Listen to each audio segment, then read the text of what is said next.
শিৱসাগৰ জিলাৰ আমগুৰিৰ দেওৰজা দৰাধৰা চুকৰ এগৰাকী অসহায় মহিলা বয়স প্ৰায় 70 বছৰ হৈছে নাম ইন্দ্ৰ দেৱী তেখেতৰ ঘৰ মোৰ ভণ্টিৰ ঘৰৰ ওচৰত আৰু ভণ্টিহঁতৰ লগত খুব ভাল আৰু ভণ্টিহঁতক আহি সততে কৈ থাকে তেওঁ এখন বৃদ্ধাশ্ৰমত যাব আৰু সেইকাৰণে ভণ্টিহঁতে মোক লগত যোগাযোগ কৰাই দিলে আৰু তেখেতক মই যোগাযোগ তেখেতে বৃদ্ধাশ্ৰমত থকাৰ ইচ্ছা কৰাৰ কাৰণে মই শিৱসাগৰৰ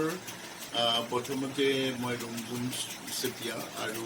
মণিকা বাইদেউলৈ ফোন কৰিলোঁ দুয়োগৰাকী মানৱ দৰ্দী মানুহৰ হকে কাম কৰা ব্যক্তি তেখেতলোকৰ পৰা মই এটা বৃদ্ধাশ্ৰমৰ সম্পৰ্ক তুলিলোঁ আৰু তেতিয়া শান্তনু বৰঠাকুৰ নামৰ এজন ব্যক্তিৰ নাম দিলে আৰু যাৰ লগত মই কথা পাতি খুব ভাল পালোঁ খুব কম সময়ৰ ভিতৰত তেখেতে এই মানুহগৰাকীক বৃদ্ধাশ্ৰমলৈ লৈ যাবলৈ ক'লে আৰু জয়সাগৰৰ যিটো বয়োজ্যেষ্ঠ আশ্ৰম সেই আশ্ৰমলৈ আমি নি তেখেতক ৰখাৰ ব্যৱস্থা কৰিলোঁ খুব সুন্দৰ পৰিৱেশ খুব ভাল পৰিৱেশ আৰু সেই পৰিৱেশটোত তেখেতে উৎফুল্লিত হৈছে আৰু সেইকাৰণে বৃদ্ধাশ্ৰমত আমি তেখেতক ৰাখি থৈ অহাৰ পিছত বৃদ্ধাশ্ৰমটোৰ সম্পৰ্কত আমাৰ জানিবলৈ বহুত ইচ্ছা থাকিল যিহেতু বৃদ্ধাশ্ৰমৰ ওপৰত মোৰ কিন্তু বৰ বিশেষ পজিটিভ ভাল হেৰি নাই যিহেতু কোনোবা মানুহ যদি তেনেকুৱা ধৰণে নিৰাশ্ৰয় বা নিৰুপায় হৈ পৰে তেতিয়াহ'লে আপোন পৰিয়ালসকলে চোৱা চিতা কৰাটো উচিত সেইটো মানৱীয়তা মই বুলি ভাবোঁ কিন্তু তাৰ বিপৰীতে আমি এতিয়া যি বয়োজ্যেষ্ঠ আশ্ৰম বা অল্ড এজ হোমবিলাকক প্ৰিফাৰ কৰিবলগীয়া হৈছে তথাপিতো আমি তেনেধৰণৰ আশ্ৰয়স্থলত সেইসকল ব্যক্তিয়ে ভাল ব্যৱহাৰ ভাল সুবিধা পাব বুলি আমি আশা ৰাখিয়ে তেখেতক আমি জয়সাগৰত থৈ আহিম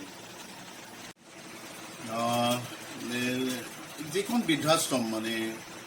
শিৱসাগৰত আছে বয়োজ্যেষ্ঠ আশ্ৰম আৰু সেই আশ্ৰমখন পৰিচালনা কৰিছে নগাঁৱৰ এটা NGO হৈছে গ্ৰাম বিকাশ পৰিষদ আৰু গ্ৰাম বিকাশ পৰিষদ স্থাপিত হৈছিল 1990 চনত আৰু সেই সময়ত তেতিয়াৰ প্ৰতিষ্ঠাপক সম্পাদক আছিল চিৰাজুদ্দিন আহমেদ আৰু বৰ্তমান তেখেত এই NGOটোৰ চিফ এডভাইজাৰৰ দায়িত্বত আছে আৰু বৰ্তমান এই NGOটোৰ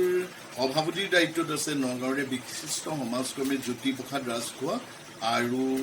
সম্পাদকৰ দায়িত্বত আছে নাজিমুদ্দিন আহমদ আৰু এখেতলোকে শিৱসাগৰ যোৰহাট মৰিগাঁও নগাঁও 4 জেগাত 4খন আশ্ৰম ইতিমধ্যে এখেতলোকে চলাই আছে আৰু এই আশ্ৰমকেইখনৰ মই যিটো গম পালোঁ মই জয়সাগৰৰ আশ্ৰমখন দেখাৰ পিছত মোৰ গোটেই বৃদ্ধাশ্ৰমৰ প্ৰতি ধাৰণাটো মোৰ কিন্তু সলনি হৈছে যিহেতু ইমান সুন্দৰ পৰিৱেশৰ মাজত মানুহখিনিক ৰখাৰ যিটো ব্যৱস্থা কৰা হৈছে সেইটো সঁচাই শলাগিবলগীয়া আৰু তাত মানে কেয়াৰটেকাৰ হিচাপে ৰাখিছে কৃষ্টিকলা সোণোৱাল নামৰ এগৰাকী মহিলা আৰু লগত ৰাখিছে পাৰবিন বেগম ইউচুফ প্ৰতাপ কোঁৱৰ ৰাণী হুছেইন জ্যোতি দাস আৰু ইমদাদুল হুছেইন প্ৰায় 7জন ব্যক্তিক তাত কিন্তু ৰাখিছে তেখেতলোকে 14জন মানুহ চোৱা চিতা কৰে আৰু এইখিনি কৰিবলৈ যাওঁতে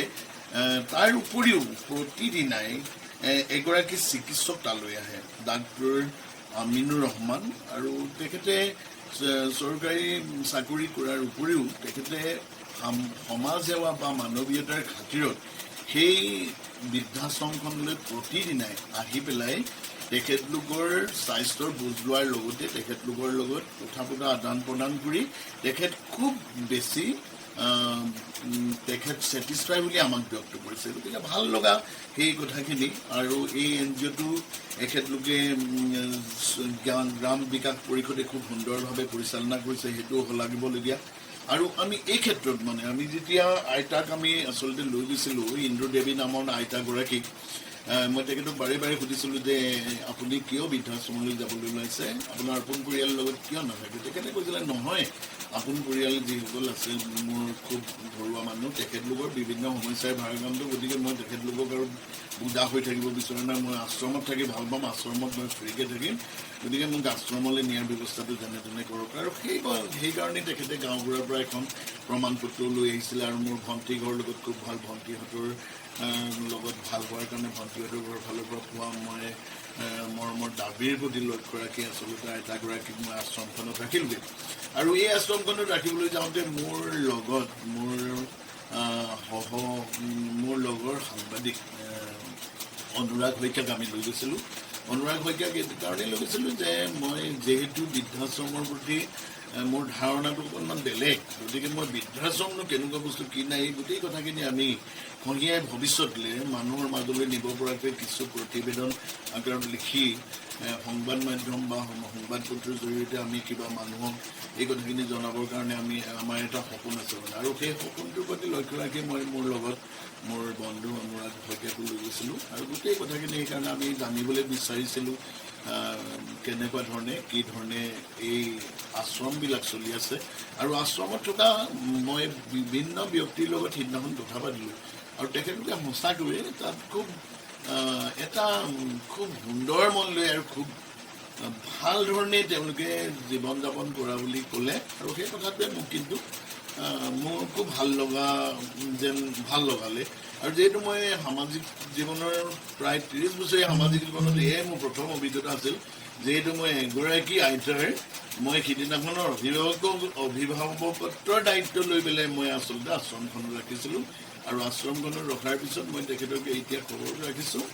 তেখেত খুব সুখী খুব ভাল ধৰণে আছে আৰু আশ্ৰম পৰিচালনা কৰা এই যিটো NGO মানে গ্ৰাম বিকাশ পৰিষদে